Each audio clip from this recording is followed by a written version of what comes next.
नमस्कार, आदाब, जय भीम, सत श्री अकाल। मैं हूँ माजिद सिद्दीकी और आप देख रहे हैं focus Hindustan news channel.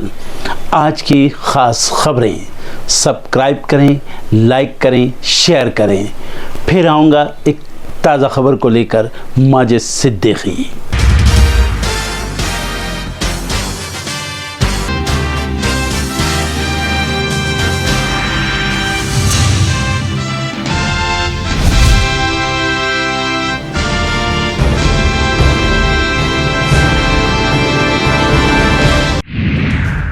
Lok Sabha चुनाव के चौथे चरण के लिए मतदान जारी। 10 राज्यों की 96 सीटों पर हो रही है वोटिंग। पीएम मोदी और अमित शाह ने भरी मतदान की अपील। अल्लू अर्जुन ने कहा ये महत्वपूर्ण दिन। चौथे चरण के मतदान के दौरान बंगाल में टीएमसी कार्यकर्ता की ली गई जान। बिहार में पोलिंग एजेंट की गई जान। सुबह 9 बजे तक 10.31% वोटिंग। आज रायबरेली आएंगे कांग्रेस सांसद राहुल गांधी। जनसभा को करेंगे संबोधित। 17 मई को अखिलेश के साथ संयुक्त सभा। गोड्डा लोकसभा सीट के लिए कांग्रेस प्रत्याशी आज करेंगे नामांकन। कांग्रेस अध्यक्ष मल्लिकार्जुन खड़गे रहेंगे मौजूद। अफजाल अंसारी की 13 मई पर जमी नजर। नामांकन और गैंगस्टर मामले में हाईकोर्ट में सुनवाई एक ही दिन। शराब घोटाला मामले में मनीष सिसोदिया को राहत नहीं। आज जमानत याचिका पर अगली सुनवाई करेगा कोर्ट। उत्तराखंड चारधाम यात्रा के बीच 13 मई तक राज्य में बारिश का अलर्ट। श्रद्धालुओं को तैयारी के साथ आने की सलाह। जयपुर के 4 स्कूलों को बम से उड़ाने की धमकी। प्रिंसिपल को ईमेल मिलने से मचा हड़कंप। यूपी एमपी समेत 10 राज्यों के वोटरों पर मौसम हुआ मेहरबान। चौथे चरण में लुढ़का तापमान। आईएमडी ने हीट वेव को लेकर भी दिया अलर्ट। कनाडा में हुई सोने की अब तक से सबसे बड़ी चोरी। टोरंटो एयरपोर्ट पहुंचते ही भारतीय मूल का शख्स हुआ गिरफ्तार। बड़बोले मालदीव के पायलट भारतीय हेलीकॉप्टर उड़ाने में सक्षम नहीं। खुद रक्षा मंत्री ने स्वीकारी बात। पूरे गाजा में इजरायली सेना ने मचाया कोहराम। हमलों में 19 लोगों की मौत। मरने वालों की संख्या 35,000 पहुंची। उत्तरी कैरोलिना से लेकर कैलिफोर्निया तक के कॉलेज में प्रदर्शन। अमेरिकी विश्वविद्यालयों में फिलिस्तीन के समर्थकों ने झंडा दिखाकर जताया विरोध। विंडसर गाउन की वजह से इस बार विवादों में घिरी मेगन मार्कल। नाइजीरिया की पहली आधिकारिक यात्रा पर है शाही परिवार। चौथे चरण के लिए आज हो रही वोटिंग। गूगल अपने डूडल के जरिए मना रहा चुनाव का पर्व। महंगाई के खिलाफ पीओके में नहीं थम रहा बवाल। प्रदर्शनकारियों के हमले में पुलिस अफसर की गई जान। मुनाफा वसूली के चलते गोल्ड ईटीएफ में 12 महीने बाद निकासी। अप्रैल में निवेशकों ने निकाले 396 करोड़। आज बदले हुए रूट से चलेंगी 35 ट्रेनें। अंबाला में किसान आंदोलन की वजह से बदला गया ट्रेनों का रूट। शेयर बाजार में गिरावट। सेंसेक्स 550 अंक टूटा। निफ्टी 21,950 से फिसला।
Waters are coming up, so I do request them make use of your power.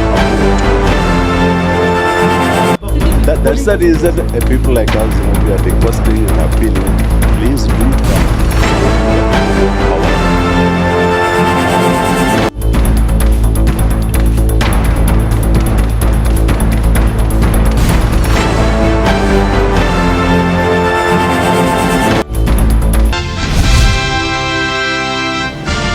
Lok Sabha चुनाव के 3 चरण बीत गए हैं। कुछ ही घंटों में चौथे चरण की भी वोटिंग शुरू हो जाएगी और बाकी 3 चरणों के लिए चुनाव प्रचार तेज है।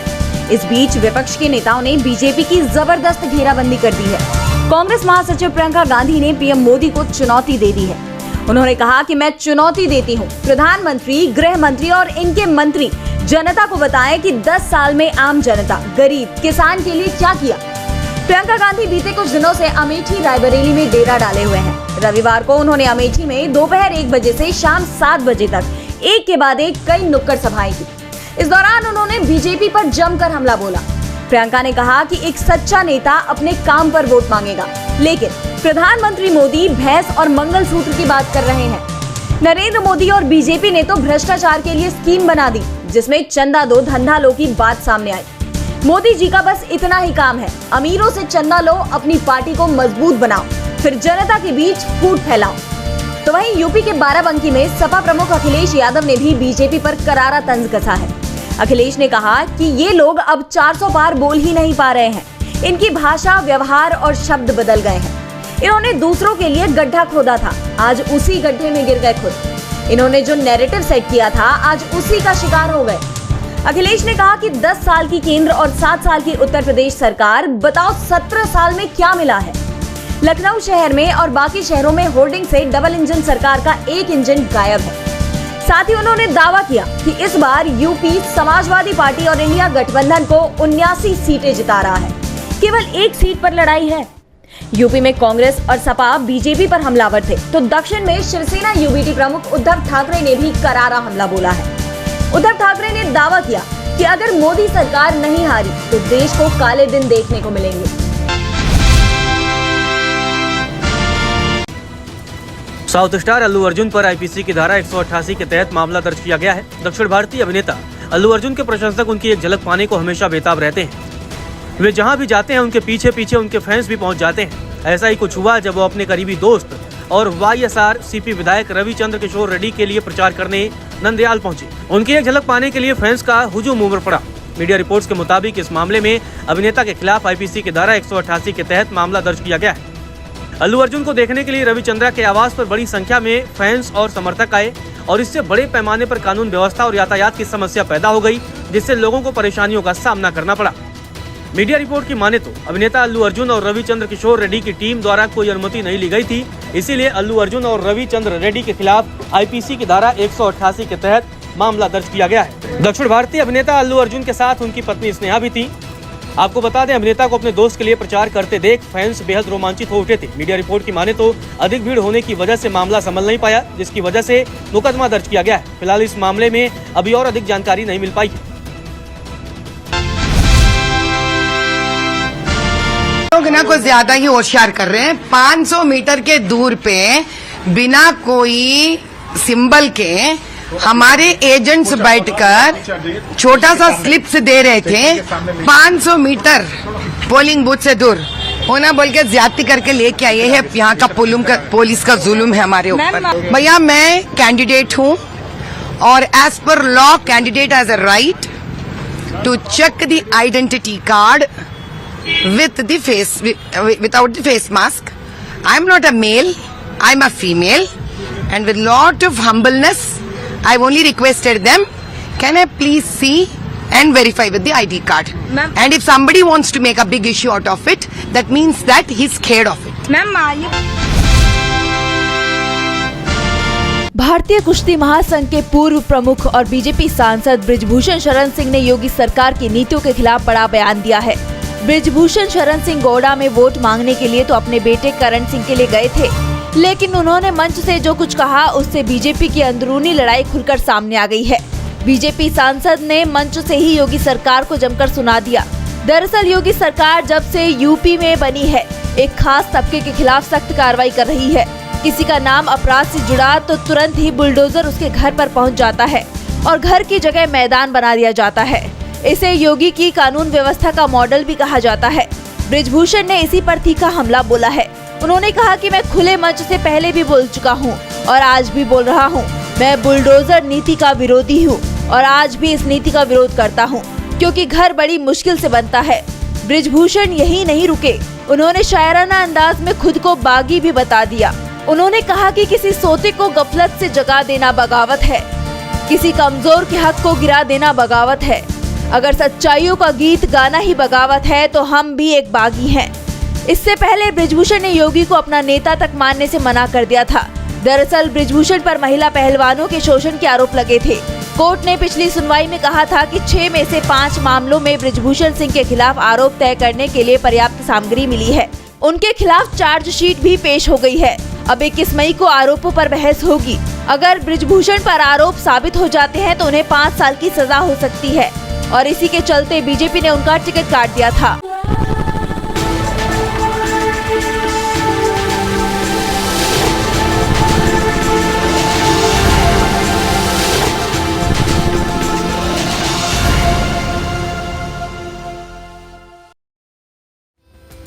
सुप्रीम कोर्ट ने कहा है कि खुली जेल स्थापित करना जेलों में भीड़ भाड़ कम करने का समाधान हो सकता है। खुली जेल होने से कैदियों के पुनर्वास के मुद्दे का भी समाधान हो सकता है।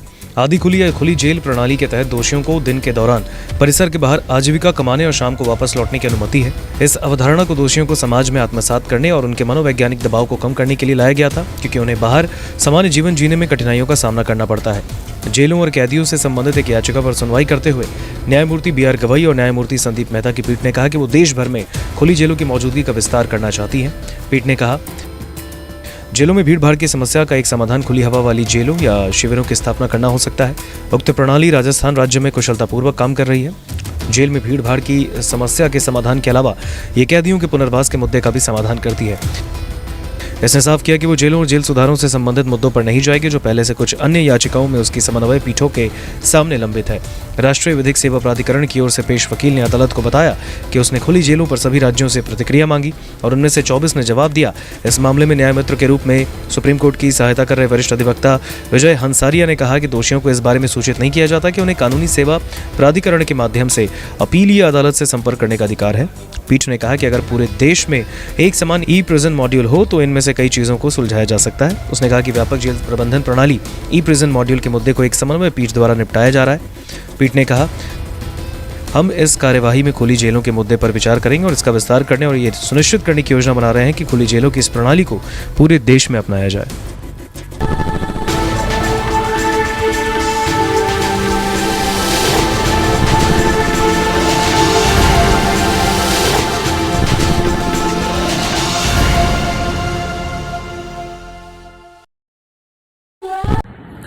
दोस्तों आज मैं आपको बताने वाला हूं कि अगर आपकी बॉडी में मैग्नीशियम की डेफिशिएंसी हो जाए तो आपको क्या क्या प्रॉब्लम हो सकती है। सबसे पहले इंसोमेनिया, नींद ना आना, स्लीपिंग डिसऑर्डर, इंसान सारी रात करवटें बदलता है, नींद नहीं आती, स्ट्रेस लेवल, एंजाइटी बढ़ जाती है इससे, क्योंकि कोर्टिसोल हार्मोन को रोकने में मदद करता है। और अगर आपकी बॉडी में मैग्नीशियम नहीं है तो कोर्टिसोल बढ़ जाता है, जिसकी वजह से स्ट्रेस और एंजाइटी हो जाती है। मूड स्विंग्स, इंसान को पता नहीं चलता उसके मूड स्विंग्स होते हैं, थोड़ी थोड़ी देर में गुस्सा आना, थोड़ी थोड़ी देर में चिड़चिड़ापन होना, क्योंकि ये सेरोटोनिन हार्मोन को बढ़ने में मदद करता है। अगर आपकी बॉडी में less magnesium is equal to less serotonin, और सेरोटोनिन हैप्पीनेस का हार्मोन है। अलावा इसके ये फटीग को भी कम करता था। अगर आपकी बॉडी में मिनरल डेफिशिएट है, अगर आपकी बॉडी में मैग्नीशियम नहीं है तो आपको थकावट बहुत जल्दी फील होगी, जरा सा काम करती है आपकी बॉडी थक जाएगी। पुअर डाइजेस्टिव सिस्टम, ये डाइजेस्टिव सिस्टम को भी मैनेज करने में बड़ा शानदार रोल प्ले करता है, और अगर इसकी डेफिशिएंसी है तो कॉन्स्टिपेशन, डायरिया जैसी प्रॉब्लम हो जाती है। माइग्रेन बहुत खतरनाक प्रॉब्लम है। माइग्रेन अगर डेफिशिएट है आपकी बॉडी मैग्नीशियम से तो आपको माइग्रेन की प्रॉब्लम भी हो सकती है। ब्लड प्रेशर, अगर आपकी बॉडी में मैग्नीशियम कम है तो आपको ब्लड प्रेशर की प्रॉब्लम हो सकती है। इरेगुलर हार्ट बीट, ये हार्ट बीट का बढ़ जाना, कम हो जाना, बढ़ जाना, कम हो जाना, मैग्नीशियम डेफिशिएट होने की निशानी है। ऑस्टियोपोरोसिस, बोन हेल्थ वीक हो जाती है, क्योंकि आपकी बॉडी का 60% जो मैग्नीशियम है वो आपकी बोन्स के अंदर होता है। अगर आप बाहर से मैग्नीशियम नहीं ले रहे हैं तो आपकी बॉडी जो है वो हड्डियों में से लेना शुरू कर देती है, जिसकी वजह से ऑस्टियोपोरोसिस की प्रॉब्लम भी हो सकती है, आपकी हड्डियां कमजोर हो जाती हैं। और मसल क्रैम्पिंग, मसल क्रैम्प, नस पे नस का चढ़ जाना, मसल्स पे अकड़ जाना, बिल्कुल चलना मुश्किल हो जाता है। तो मसल क्रैम्पिंग भी तभी होती है जब आपकी बॉडी में मैग्नीशियम की डेफिशिएंसी हो। और दोस्त, हमारे यहाँ 90% से ज्यादा लोग मैग्नीशियम डेफिशिएंसी के शिकार हैं। कहां से मिलेगा मैग्नीशियम, कितनी मात्रा में लें, किस क्वालिटी का लें? तो उसका जवाब है वेस्टीज प्राइम CMD। इसके अंदर आपको भरपूर मात्रा में मैग्नीशियम मिलेगा, आपकी सारी प्रॉब्लम सॉल्व हो जाएगी। Thank you so much. दर्शकों, देख लिया आपने हमारे वीडियो को। हमें खुशी होगी कि आपने हमारे न्यूज़ को लाइक किया और दूसरों को शेयर किया। अगर अभी तक हमारे चैनल फोकस हिंदुस्तान को सब्सक्राइब नहीं किया है तो तुरंत सब्सक्राइब करें, कमेंट करें और बेल आइकॉन को प्रेस करें। हम हाजिर हैं खबर के लिए।